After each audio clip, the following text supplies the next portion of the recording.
Welcome to a new show called The Shop. My name is Michael Rains. My friends call me Hollywood. We build some of the wildest machines. For instance, this electric bike.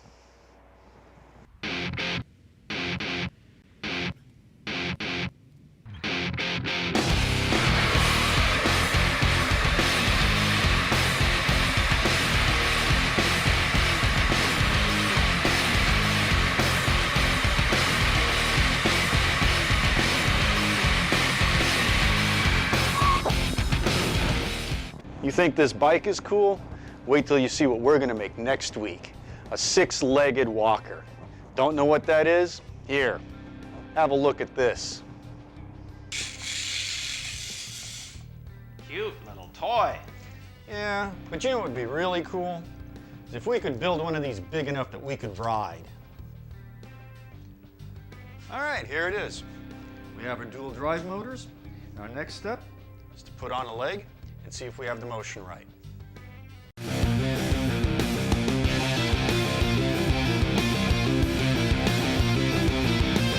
All right, here it is, our walker.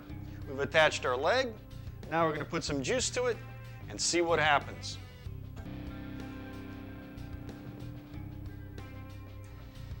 Ah, well, you look at that. It actually works. Couple more legs, and we'll be walking. Welcome back to the shop. This week we're going to build an ornithopter. Don't know what an ornithopter is? Here, have a look at this. Welcome back to the shop. As we know it today, there are 3 forms of flight. The first is fixed wing, like an airplane. The second is rotary wing, like a helicopter. The third is articulated wing, like the ornithopter. Or simply flapping your wings like a bird. Over the years, many people have tried to make this ornithopter design work. As you've seen from the archival footage, most of them have failed. The only working ornithopters I know of are models and toys such as these. But I think that's about to change. Okay, here's the layout of our wing. Here's our main arm. Here are the individual ribs that are going to support the plastic that we're going to stretch across the wing to turn it into an airfoil. Yeah, aluminum and plastic. Seems pretty flimsy, doesn't it? Well, let me tell you, it's a far cry from the wood and paper that the Wright brothers used. Here's the plastic that we're going to use on our ornithopter wing. That's way too thin. What? What are you doing? It's strong. No, seriously, dude. You can't fly with that. That's Yes, we can. It's plenty strong. Dude, it's like a shopping bag. But you know, Wild Machines is not what we're all about. We actually get down and prototype and engineer real useful products. Here, let me show you what we're talking about. You know, last week, I remember watching this poor lady trying to enter her front door with a baby stroller. She had a hell of a time.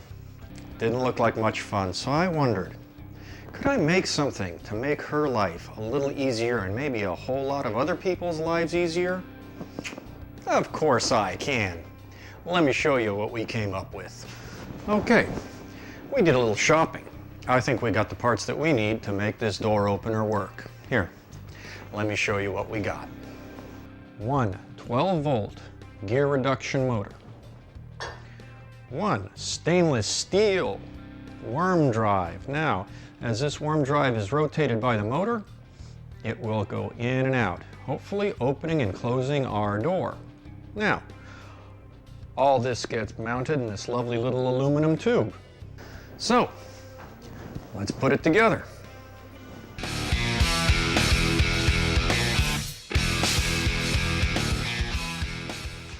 Welcome back to the shop. During the break, we assembled our door closer. Now, let me show you what we have. Okay, our motor's in here. Our worm drive is in here. We've also added a screen door cylinder for safety purposes. We'll explain that later. Now, I know what you're thinking. Is this thing really gonna work? Well, why don't we put some voltage to it and find out.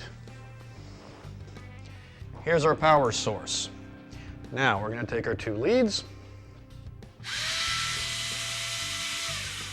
and our door is opening. Now we're going to reverse the polarities, and our door should close.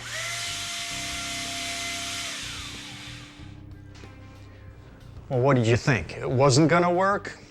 All right, we know it works. Let's go install it and watch this puppy work. All right, here we are. We've installed our door opener. We've also added a few relays and a garage door remote. So now when we come to our front door, we just hit the button and it opens up for us.